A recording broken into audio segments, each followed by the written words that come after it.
Adriano Celentano is the pioneer of Italian rock and roll and the author of one of the first rap songs in history. Some people love him for his life songs, while others love him for his character of a hero lover from romantic comedies, which helped us to understand appearance is not the main thing. Celentano is a very charismatic, sensual, and scandalous person. What kind of eccentric antics is he known for? Which women almost made him divorce his wife? And for what offense could he go to jail? Today on the Biographer channel, we are going to talk about how Adriano Celentano came to success. We will discuss his difficult childhood, aerophobia, his own clan, and much more. Click on the subscribe button and the bell to find out all the most interesting facts about your favorite celebrities. Believe us, we have something to tell you about. Subscribe and let's get started. Adriano Celentano was born on January 6, 1938 in Milan. His parents were peasants who moved to a big city from distant Puglia in search of work. They lived in poverty. Adriano had an older brother and 3 sisters. One of them died of leukemia before she was born. Adriano was not a planned child. His mother was 44 when she felt unwell and thought she had the same illness as her deceased daughter. But it turned out that she was pregnant. Guadita was very upset because she was sure that children of old parents were doomed to death in infancy. The couple didn't even buy a cradle and baby stuff. But fate decreed otherwise. Despite the fears of his parents, Adriano was born alive. It's interesting that it happened on Befana Day, a local holiday of jokes and pranks. From that moment on, the calm ended in the Celentano family. The boy grew up as a real bully and fidget. With his antics, he drove the whole neighborhood crazy and was called a provoker and barefoot earthquake by disgruntled neighbors. But his parents turned a blind eye to all his pranks because his existence itself was a real miracle for them. The direct, noisy, and laughing boy became their favorite. Celentano lived on Gluck Street. Later, he would write a famous song about it. While Adriano was taking his first steps, a war broke out in the world. Music saved them from bad news and hardships. His family played several instruments at once: the harmonica, the mandolin, and guitar. Little Adriano was not particularly interested in music, but from childhood he absorbed local folklore and southern Italian customs, which definitely influenced his work in the future. Adriano's main hobby in his childhood was fighting. Not a day passed without it, with a company of neighbor boys raiding the surrounding areas. Studying at school was not easy for him, and the boy was constantly looking for reasons to skip classes. Once it miraculously saved his life. That day, his mother succumbed to his persuasion and allowed him to stay at home. And a few hours later, a terrible tragedy happened. Adriano's school was bombed and almost all of its students died. The parents hid the truth from the boy, and he was glad that he wouldn't have to go to school for a while. When, as an adult, Celentano heard this story from his mother and realized the scale of the disaster, he thought that God must have destined him for something important, since he allowed him to survive then. In 1951, Adriano's father died. His mother received a small amount of compensation. It allowed them to move to a better area. This was another blow for Adriano. He was very homesick for his native street and the places where he grew up. Guadita couldn't support her children alone. Her eldest son was already married at that time and had to take care of his own family. So Adriano had to leave school and start earning money. Every morning, he was going to work to the sounds of rock and roll when his mom turned on the player. The boy usually drank a cup of coffee with a piece of butter and snacked on a roll dipped in olive oil for breakfast. The habit of drinking coffee with butter still surprises many waiters in restaurants that he visits. Celentano tried himself in a variety of professions.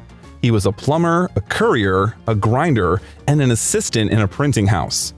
Finally, the guy got a job as a watchmaker and unexpectedly turned out to be very good at his business. This surprised everyone who knew Adriano a lot, because the art of a watchmaker required a lot of effort, perseverance, and knowledge. Many believed that something sensible was unlikely to come out of the former bully.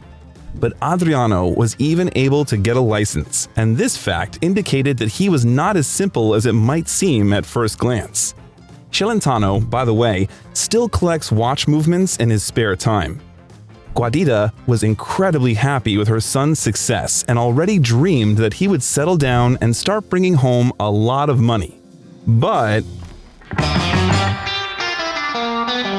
post-war Italy was gradually recovering, and along with the 50s, American culture burst into the life of Italians. American westerns and musical novels were sold out in movie theaters, and the voices of English-speaking stars were heard through the speakers of jukeboxes and cafes. They were excited, turned on, and didn't leave anyone indifferent. Rock and roll became a breath of fresh air for a conservative country, accustomed to folk songs and classics.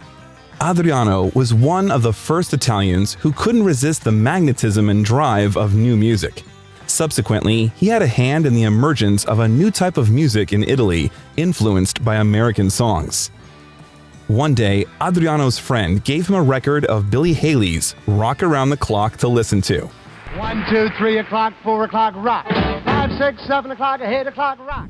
Adriano fell in love with new music. He borrowed a record from his friend, took it to the workshop, and listened to it dozens or maybe hundreds of times a day while fixing his watch. Previously, Adriano didn't really like to sing, but Bill Haley left the guy no choice. It was impossible for him not to sing along. At that time, Celentano visited the Filo Cantanti dance hall a couple of times a week, where he danced and tried to meet girls. It's hard to believe, but the future sex symbol in his youth was timid, and according to his own stories, he wasn't popular with women. Once, he told his friends that he was familiar with rock and roll. They decided to play a trick on his friend and literally pulled him onto the stage by force and persuaded him to sing something. Adriano could have escaped, but suddenly the guy took possession of the determination and he sang that one song, which by that time had already been memorized. His voice trembled with excitement and his legs and arms twitched in some strange convulsions. But the audience liked his peculiar dance as well as singing. An innate ear for music helped Celentano imitate the necessary intonation and accent. The sounds of American music, which was then considered exotic, captured the hall so much that the newly minted singer was asked several times to repeat the song. That evening, the attention of all the girls was riveted only to Adriano, and he felt that music was what he would like to do next. Adriano began to wander from one music hall to another and sang the same Rock Around the Clock. For the local young people who were tired of traditional music and desperately needed something new, the appearance of Celentano with his one and only song was a significant event. Rumors about him quickly spread around the area. Adriano, for a long time, couldn't believe in his unexpected success. I always thought that this time they would boo me and just realize that there was nothing special about me. I always expected failure and therefore was very happy to win. Despite all expectations, they liked me even more. It surprised, amused, instilled strength and desire to rock further. Around that time, Celentano, for his unusual manner of moving on stage, was dubbed Molleggiato, which means all on springs. Gradually, his repertoire was replenished with songs by Elvis Presley and other rock and roll performers. Many who knew Celentano noted his resemblance to comedian Jerry Lee Lewis. One day, Adriano's sister sent his photo in which he was captured in the image of this artist to a doubles competition. As a result, Celentano took the first place and won 100,000 lire. Initially, Celentano didn't consider performances as his main profession, rather as a hobby. At night, he continued to sing in the club, and during the day, he still practiced for hours. But the music gradually captured him more and more. Guadita was initially skeptical about her son's hobby. Yes, she liked rock and roll, but she was frightened by the thought that Adriano might eventually trade a stable profession for the life of a hungry artist. According to legend, when the proud son brought his mother his first earnings, she threw it in his face, declaring that she didn't need this dirty money. This greatly hurt Adriano. In the end, after the first major concert of Celentano, to which the young singer went with a temperature of over 104 degrees Fahrenheit and blew a flurry of applause, she changed her mind and began to support her son. By 1954, Adriano was already writing his own songs, and a year later he began cooperation with his friend Mickey Del Prete, who later wrote a large number of songs for Adriano and for a long time was his main producer. At the 1955 Boogie Woogie Festival, he met the musical trio Rock Boys, the keyboardist Enzo Giannacci, saxophonist Luigi Tenco, and guitarist Giorgio Gaber. They traveled around the country, performed in nightclubs, and the group just lacked a vocalist who would speak English. Very quickly, the musicians became friends with Celentano and took him into their band. At that time, the guy was 18 years old. Together with Rock Boys in 1957, Celentano received a baptism by music at the Ice Palace of Milan at the Rock and Roll Festival, the first in Italy. The members performed mostly covers in English, but the Rock Boys ventured into performing their own creation, the song Ciao ti dire in Italian. It was daring and risky, and the courage of the musicians eventually won them first place. After his first performance, Adriano, with the soft touch of journalists, received the title of King of Rock and Roll. In 1958, the Rock Boys broke up, and Adriano continued his creative path alone. Despite this, he remained a lifelong good friend of guitarist Giorgio Gaber. In the same year, in a Milan perfume shop, Celentano met Milena Cantu, who worked there as a saleswoman. They started dating. At the festival in Ancona, Celentano conquered the jury with his song Your Kiss is Like Rock. The young, promising performer was noticed by representatives of the Jolly Record Company, and soon Adriano signed a contract with them. The result of their collaboration was Celentano's first studio album, Adriano Celentano con Giulio Labano e la Sua Orchestra. In the same year, another album, Fiore, was released. However, the young artist wasn't just limited to music. He sent his photographs to agencies in the hope that they would take him to the cinema. At first, the agents refused, believing that the guy had no prospects. But after only a few years, they all regretted their hasty conclusions and dreamed of getting the young star. The first to notice him was the young director Lucio Fulci. The appearance of Celentano and his charisma have become a real discovery for the director. Adriano made his film debut with roles in Fulci's musical films The Jukebox Kids and Howlers in the Dock. By the way, be sure to share in the comments the names of your favorite films with Celentano. I'll be very grateful for your activity. In 1960, Celentano played an episodic role in Federico Fellini's drama La Dolce Vita.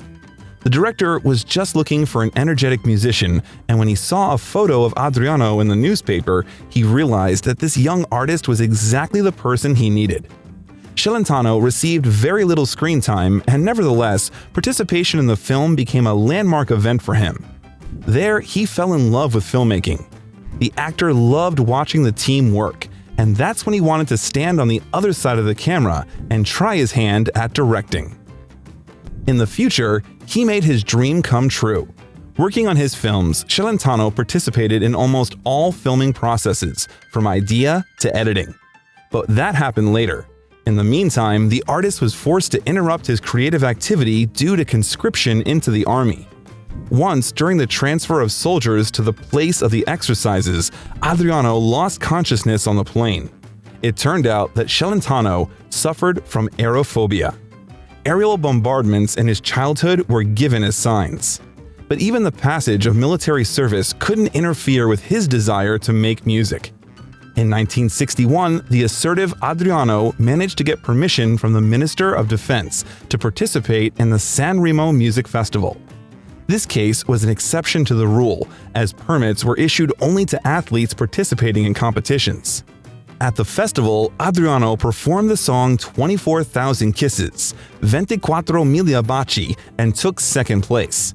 The song quickly reached the top of the charts, sold over 500,000 copies within a few weeks, and was voted the best Italian song of the decade. glory didn't turn the head of the newly minted star. Starting to earn good money, Adriano showed business acumen and in 1965 invested in the creation of his own recording company, Clan Celentano. It included friends and associates of the singer. Later, many performers, in order not to depend on producers, followed the path of creating their own companies, but at the very beginning of the 60s, such an act was bold and unusual. Initially, the company was engaged not only in the career of Celentano, but also recorded songs of many other talented performers. Usually, they represented joint projects as one close-knit team. Non Medir, the first disc released by Celentano as part of the Clan and sold 1 million copies.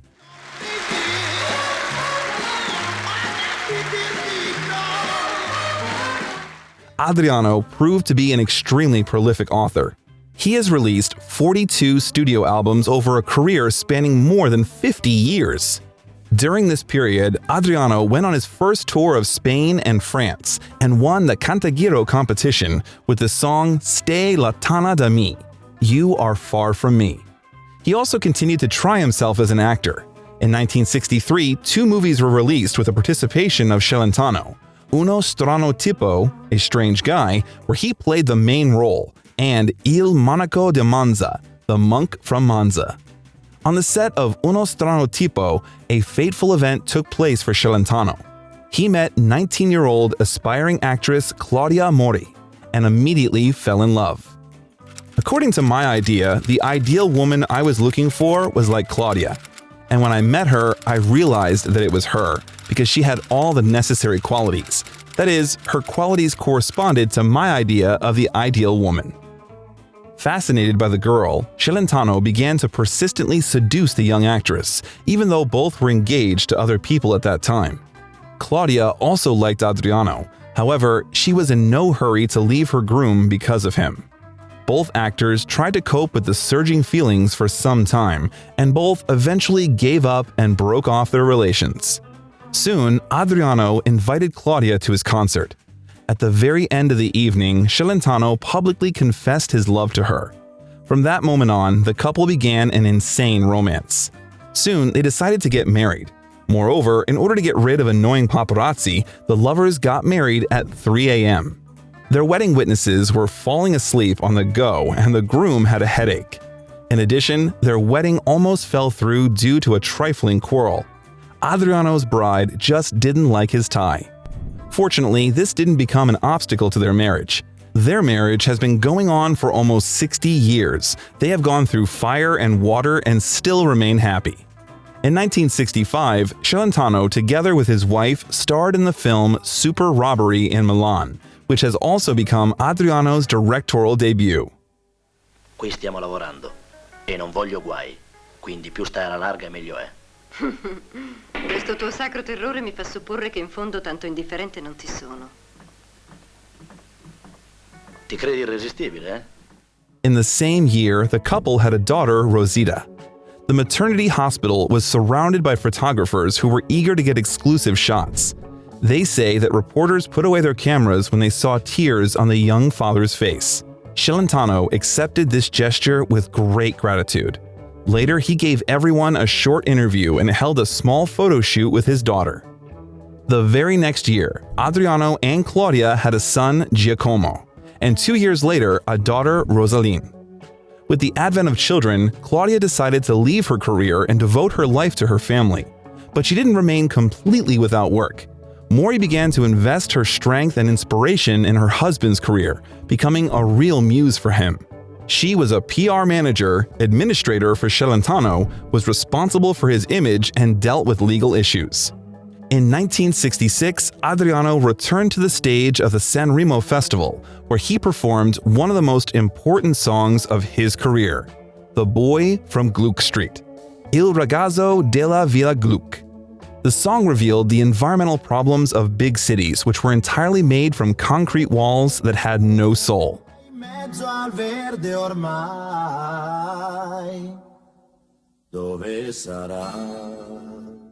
The song was at the top of the Italian charts for several months, and subsequently was even included in school textbooks and was translated into 22 languages. The audience liked the image of his lyrical heroes so much that over the years, Celentano began to be called the guy from Gluck Street. Of course, everything wasn't so rosy in his career. In 1968, the composition of the Celentano clan underwent changes. Several members left due to creative differences and a dominance war. As a result, the company focused on releasing albums of Celentano himself. In 1969, a film was released, which is considered to be one of the most significant in Celentano's acting career. The film Serafino was loved by the audience and praised by critics. There, the actor played the role of an idler who suddenly received a huge inheritance. It's interesting that Celentano's first audition for this film went very badly. Director Pietro Germi said with his gangster face, Adriano would only be suitable for some detective films. Serafino was a character who often laughed and was always open. Then, Celentano asked him for a second audition, and this time he managed to show himself from a new side. Germi was delighted and nevertheless offered the actor a role. Throughout the first week of filming, he was worried that Celentano's success on the second trial was just an accident. However, the actor didn't let him down and did an excellent job. Ma che c'ha sto cane tuo? La bestiola annusa lo lupo, la guardia la femmina pericolosa. Buono, buono, lupè. Non vedi che è amica nostra? Me vuol bene. His next role in the drama Bianco Rosa A, White Sister and the Sin, was also successful.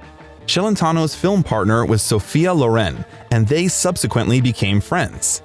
At the end of the 60s, Celentano and his family moved to Galbiate.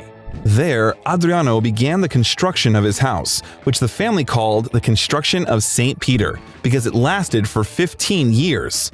The main reason was that most of Celentano's earnings went to new projects and authors' films, which he financed from his own pocket.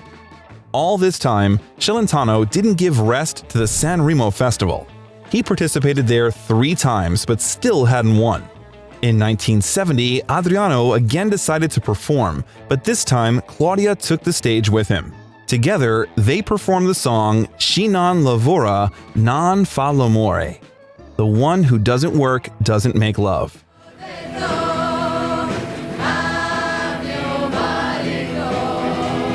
And won the long-awaited victory. After that, for a long time, the festival was secretly called the Adriano Celentano Competition because he outshone his other participants so much. Celentano wasn't afraid to experiment with music. You may be surprised, but in a sense, he can be considered one of the first rap artists. In the early 1970s, Adriano conceived and created a musical number called Presencolin Insenacial. The lyrics of the song resembled chaotically mixed Italian and English words that were sung and recitative. The success of the single was amazing. It stayed on the first lines of the charts in America and Europe for a very long time. Celentano himself later stated that with this song, he was trying to draw the attention of his listeners to how bad we are in communication and how bad we understand each other, even speaking the same language.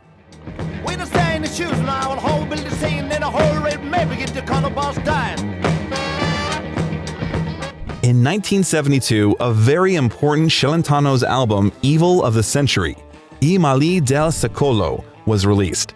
All compositions were written by him and dedicated to important social issues: corruption, drugs, environmental protection, and so on. Over the long years of his active musical career, Celentano has written many songs about what can be called the evil of the century, raising topics that concern the citizens of his country and himself. By the mid-70s, the time of his episodic roles had ended. The acting career of Celentano was rapidly gaining momentum. In 1973, he played main characters in the films El Immigrante, The Little Funny Guy, Le Cinque Giornate, The 5 Days, and Rugantino. By the way, in Rugantino, he co-starred with his wife Claudia. Celentano began to enjoy crazy success with women who endlessly pursued the actor. Però tu pensi che forse stando qui soli sull'ascensore insieme io voglia farmi baciare da te? Pirata! Certo che tu con le donne ci sai fare.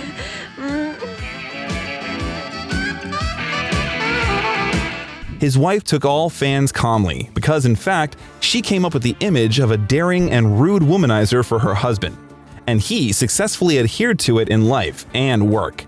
Claudia Mori was also responsible for all the scandalous antics of the actor. For example, once, when Celentano decided to learn a dance for a new picture right on the main street, he thereby blocked the roadway. When he was taken to the police, hundreds of people gathered under the windows and demanded to release the actor from prison. Also, an announcement once appeared in Italian newspapers.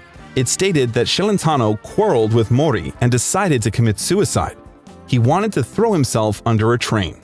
A crowd had gathered at the railway station.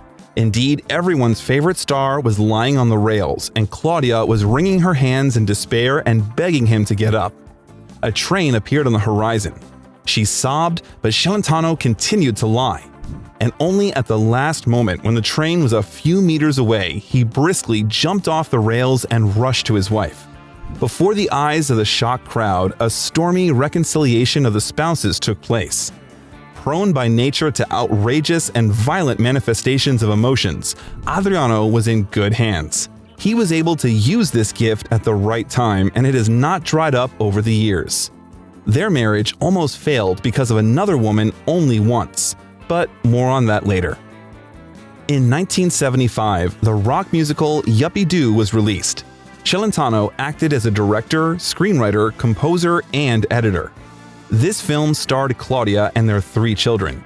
Yuppie Doo was filmed during the economic downturn in Italy and marked by a mass of riots, strikes, and communist sentiment that swept across Europe. In this film, Celentano reflected on the events of his native country, and the stream of his thoughts turned into a story on the verge of the real and the grotesque. The filming process was just as messy. Celentano and the entire film crew improvised a lot, since the film did not have a full-fledged script. Work on the movie was overshadowed by tragedy. Cameraman Graziano Alfonso fell from a special podium into the water right along with a camera. Unfortunately, it wasn't possible to save him. Being the director, Celentano was even tried on charges of unintentional murder. In parallel with the legal proceedings, work on the film continued, and Adriano took a place behind the camera himself. In 1977, the court acquitted him, but the whole team and Adriano couldn't recover from the shock for a long time. The picture became a cult for the Italian people and was nominated for the Palme d'Or at the Cannes Film Festival. Many critics considered it the most important and significant work in Celentano's cinematic career. One of Adriano's most successful films in the mid-70s was a crime comedy called The Con Artists, also known as Bluff. He got the opportunity to work with iconic Hollywood actor, 2-time Academy Award winner Anthony Quinn. The audience was completely delighted with their duet, and Celentano received the Italian National Film Award David di Donatello for his role. Allora sì, è un bluff è un bluff. Come si divide? 50-50 in teoria. Come sarebbe a dire in teoria? Che alla fine del gioco, uno dei 2 può fregare l'altro. E chi è l'altro? After that, one by one, new films with the participation of Adriano were released. There were Dice Segno Se, which means What's Your Sign, Culatrice Nobile Veneziano, Lunatics and Lovers, also Ecco no per esempio, Here's Us, for example, and L'altra metà del cielo, The Other Half of the Sky. In 1978, Celentano again tried his hand as a director. He filmed the comedy called Geppo il Folle. The director liked to say this about the film: "This is my movie." Indeed, in this case, everything was done by himself. Celentano wrote the script, produced, wrote the soundtrack, and starred with his wife. In many ways, this picture became autobiographical.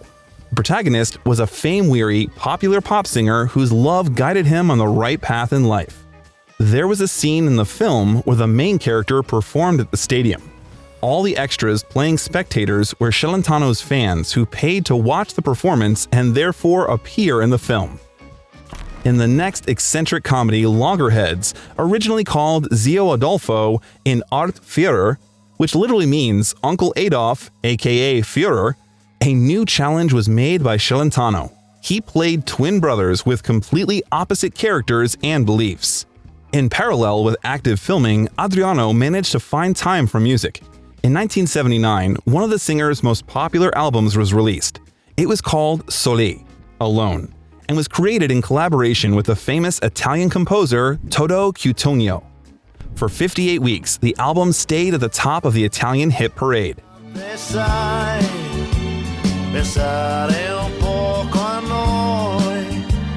Over the years, Celentano's songs became more serious. Celentano once said, "The highest duty of an artist is to protest against injustice." And more than once, he confirmed this position with his sharply social texts. In the same year, the premiere of the comedy Mani di Velluto, Velvet Hands, took place. For this role, Celentano again received the David D. Donatello Award. The comedy Sabato, Domenica e Venerdì, Saturday, Sunday, and Friday, that came out later is notable for the beginning of a long-term collaboration between Celentano and the creative duo of comedy writers Castellano and Popolo. They directed the black comedies called Asso and Grand Hotel Excelsior, starring Celentano. But perhaps their most popular films are The Taming of the Scoundrel, Il Bispettico d'Amato, and Madly in Love, Innamorato Pazzo, which were released in 1980 and 1981. The Taming of the Scoundrel has become one of the most striking and memorable movies in the acting career of Celentano. Many phrases and even scenes in the film were invented by the actor himself. While studying the script, he often reworked it to his liking. Una, due, tre, quattro. Sono 40. 40 anni? Mica li dimostri, sai? Lo so. Io ne ho 25. Neanche tu li dimostri. Grazie. Te ne davo 26. In particular, at the suggestion of Adriano, the famous scene where his hero was dancing on grapes was rewritten. According to one version, initially in the scene, the viewer was supposed to watch how ordinary citizens make wine. According to another, the grapes were supposed to crush Ornella Muti. Perhaps the final option proposed by Celentano was the best solution. Interestingly, there are biblical motifs in the picture. The name of the protagonist is a reference to the prophet Elijah, and some scenes in the film contain references to his deeds. For example, the scene in which Elia was talking to ravens corresponds to the biblical story of how the prophet was fed by the raven. The Taming of the Scoundrel had a good box office and gained popularity not only at home, but also far beyond its borders. Madly in Love, which was released after it, became a kind of variation on the theme of Roman Holiday with Audrey Hepburn. A charming bus driver, played by Celentano, fell in love with a random acquaintance, the heroine of Ornella Muti, who suddenly turned out to be the princess of the state of San Tulip. Ma perché non staremmo bene insieme? Saremmo una coppia fantastica. Tu sei bellissima. Io molto meglio di te. After the release of these two films, the media and the audience, of course, were interested in what kind of relationship Adriano and Ornella had. Both actors were married at that time, but during the filming of The Taming of the Scoundrel, a romance really began between them. They confirmed this information only many years later. Ornella even broke up with her husband, and according to rumors, she expected the same step from Celentano.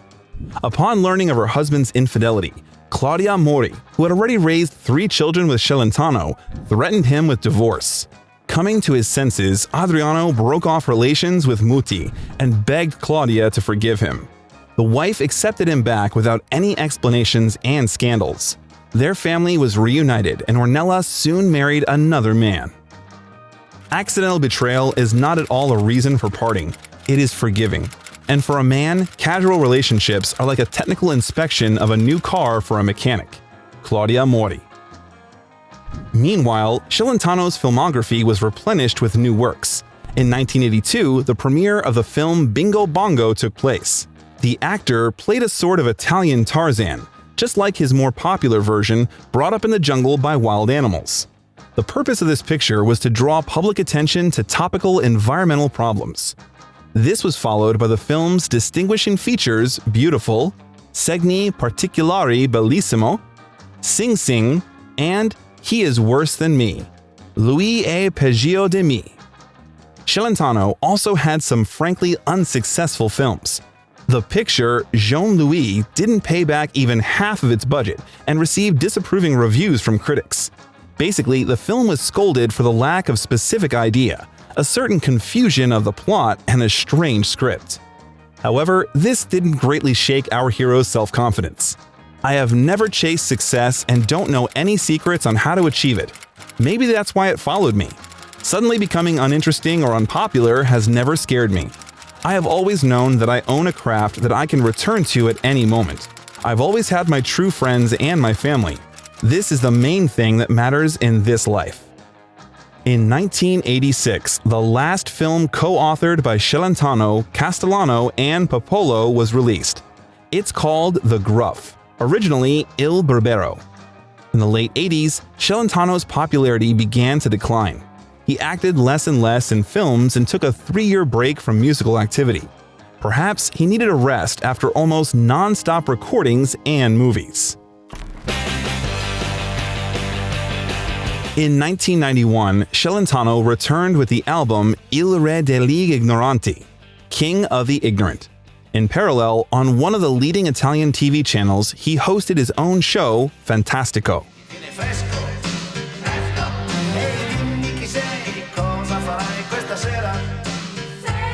The start turned out to be successful, so Celentano hosted celebrities from Italy and neighboring countries every Saturday for a long time. However, once on the air of the program, a sharp-tongued Celentano started a serious scandal. On New Year's Eve, he unexpectedly turned from a television screen to an audience of millions with excited words, protesting against the hunting of animals and birds. He said, "Every year, 2 million hunters kill 2 billion birds, and the state pays them money for this. I ask, who are the killers, the state or the hunters? I appeal to your children. Animals are just like us. They play like us, cry, and suffer like us." The following day, millions of Italians were to take part in a referendum on nuclear power and the Italian judiciary. The magic of Celentano's words was so great that the next morning, 14 million voters wrote on the ballots the words proposed by the artist. "We are against murder. We are for love." The ballots were declared invalid. The scandal came out grandiose. Adriano barely paid off a tidy sum of 200 million lire. However, his show was on the air for a long time and closed only because Celentano became interested in a new project. Since 1999, together with actress Francesca Neri, he began to host the musical show program Francamente Me No Inficio, translated as "To tell the truth, I don't care." In 1992, Celentano starred in his last film to date, the fantastic comedy called Jackpot, where he acted not only as an actor, but also as one of the scriptwriters. He left cinema and switched completely to music for one simple reason. He was no longer impressed with modern scripts. Better to let people admire what great movies Celentano once starred in, rather than start spitting that he is hungry or something. Why he has agreed to play in such a nightmare? The only exception was the main role in the TV series Inspector Gluck, the Inspectore Gluck, which was shown in Italy in 2001. Throughout his life, Celentano carried the love of God. You can call him a zealous Christian. Throughout his long musical career, Celentano has written many songs about faith. When he was still a child and attended Sunday school, he couldn't hold back his tears while reading about the earthly life of Christ. I'm a Jesus Christ fan as much as a fan of Sinatra. In September 1997, Celentano performed at a concert in Bologna in honor of the 23rd National Eucharistic Congress, which was attended by Pope John Paul II himself. At the same time, Adriano never hesitated to criticize the church and broadcasted about its problems to a million audience. In 1998, the artist recorded a joint album with the performer Mina. The collaboration turned out to be very successful. The disc was sold in the amount of 1.6 million copies, and a clip was created in the form of an animated video for one musical composition.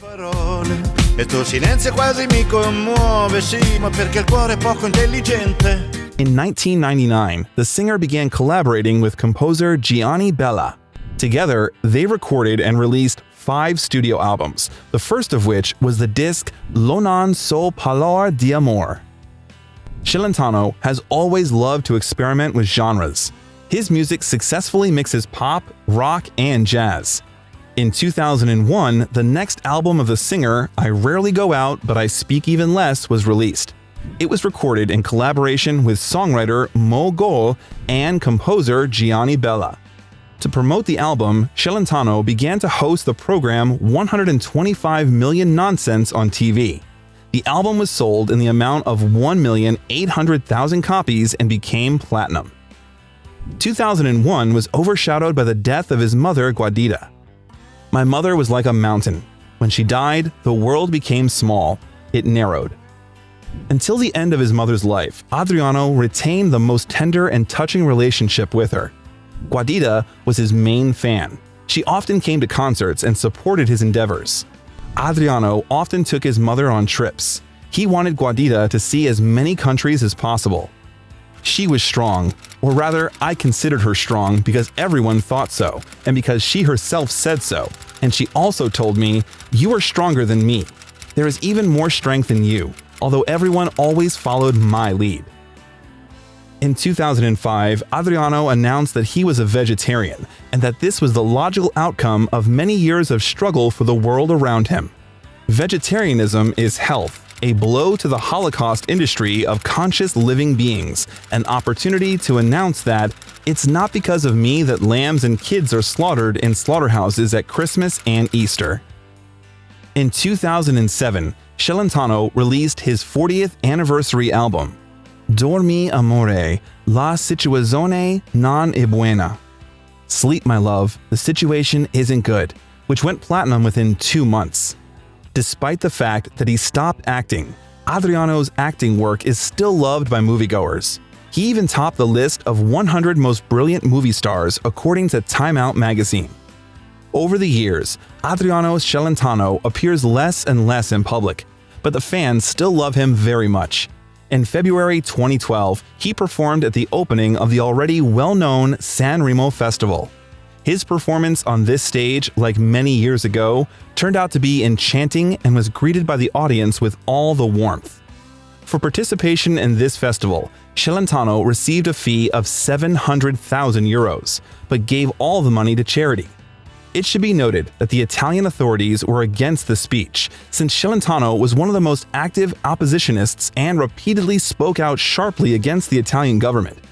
Celentano never hesitated to scold politicians, talking about the crisis, the problems of the Catholic Church, and social injustice.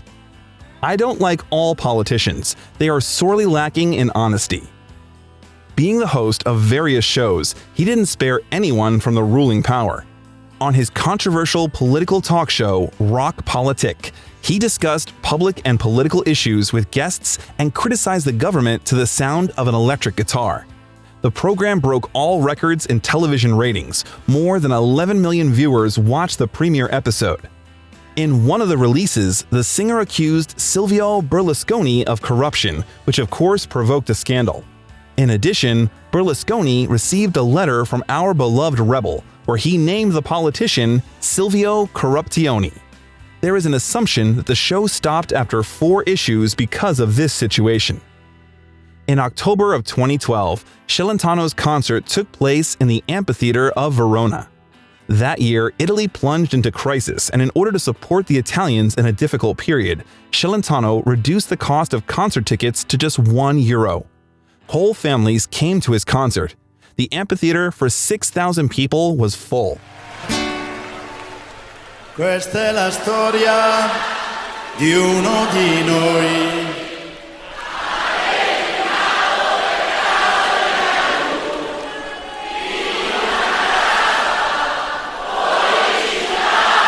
At the beginning of 2019, Celentano presented to the public his new project. The artist had been working on it for 10 years. It's the animated series Adrian. The animated series told about the adventures of a young watchmaker to whom Celentano gave his voice and appearance. He also had a fighting girlfriend, Gilda, deducted from Claudia More. Now, Celentano no longer goes on stage. Many doubles work instead of him. Several of them are even officially approved by the artist himself.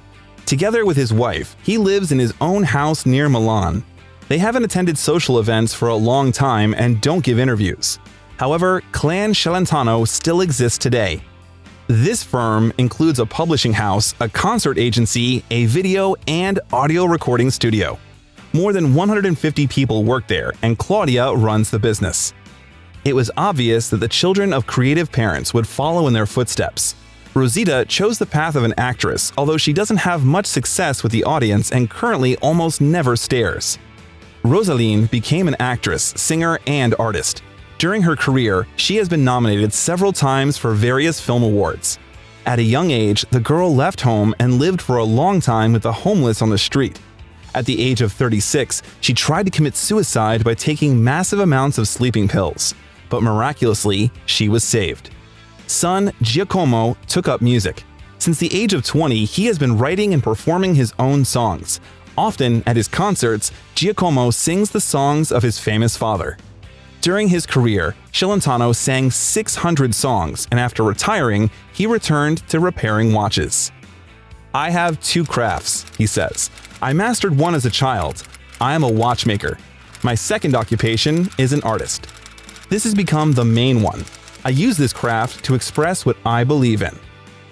Celentano always was sincere in his work and went ahead where other equally talented people didn't dare go. Fans love him for his serious work in music and cinema, as well as for many light romantic comedies that have stood the test of time. Being a sex symbol for many years, Adriano Celentano paved the way for a new generation of melodrama heroes, whom we now love so much. By the way, we told about the history of the development of the genre of romantic comedies, its laws and patterns in our video, which you can watch by clicking on this icon that appears on your screen. How do rom-coms create false impressions of love? What films are considered the best in this genre? You'll find out if you follow the link. That's all we wanted to tell you about the incredible Adriano Celentano. We'll be grateful if you liked this video. It was Biographer. Thank you for being with us. Bye-bye.